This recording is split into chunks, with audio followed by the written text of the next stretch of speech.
now at the Virginia Memorial. This statue was the first Confederate state memorial in the park. It depicts General Robert E. Lee, one of Virginia's favorite sons, atop his trusted companion, Traveled. Lee in the pre-war Army was a renowned engineer and respected veteran of the Mexican War. So revered was Lee that on the eve of the Civil War, President Lincoln authorized War Department officials to offer Lee command of a newly raised army to restore the Union. Eventually, Lee turned down the offer of Union command, but he still wrestled with another agonizing question: whether or not he should remain in the United States Army. The Confederate government had already offered him a commission as a brigadier general, but Lee waited to see what his native state of Virginia would do. If it left the Union, Lee would most likely go with her. On April 19, 1861, Virginia seceded from the Union. Lee kept to himself in his room upstairs that evening in Arlington House, his estate across the river from Washington. He paced back and forth. Lee was faced with a difficult choice: whether to remain with the United States Army whose country he had served, think about it, for 32 years prior to the American Civil War, or whether he would side with his native state, the state of Virginia, and join the Confederacy. After midnight in the early morning hours of April 20th, 1861, Lee went downstairs and told his wife, "Well, Mary, the question is settled. Here is my letter of resignation." There is another interesting twist that resulted from Lee's decision to side with the Confederacy. One of Lee's former friends in the old Army prior to the Civil War was a man by the name of General Montgomery Meigs. Meigs was the chief quartermaster of the United States Army, headquartered in Washington.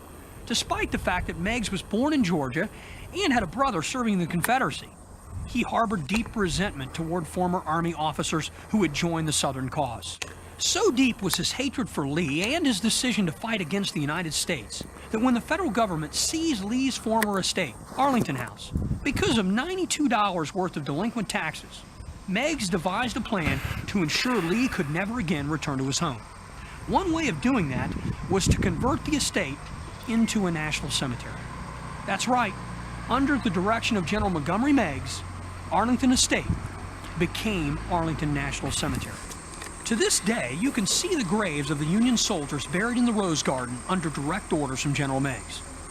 In 1864, Meigs' own son was killed while serving in the Union Army and was buried on the grounds. When Meigs died in 1892, the general was laid to rest next to his son just a few feet from Lee's former home.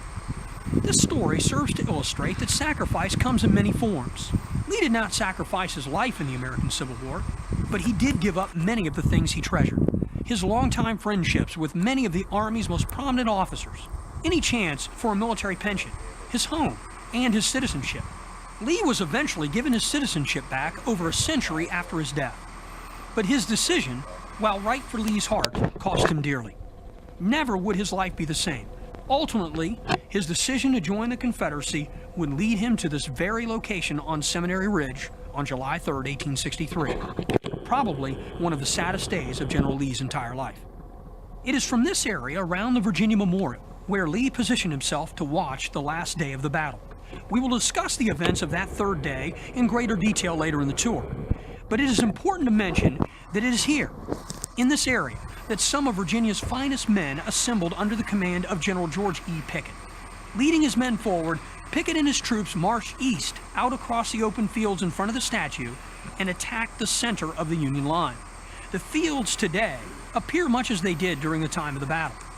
As you look out at the exposed position, I would like you to imagine for a moment the terrifying spectacle that awaited these soldiers. Cannon shells bursting overhead and the sounds of thousands of minie balls zipping through the hot July air.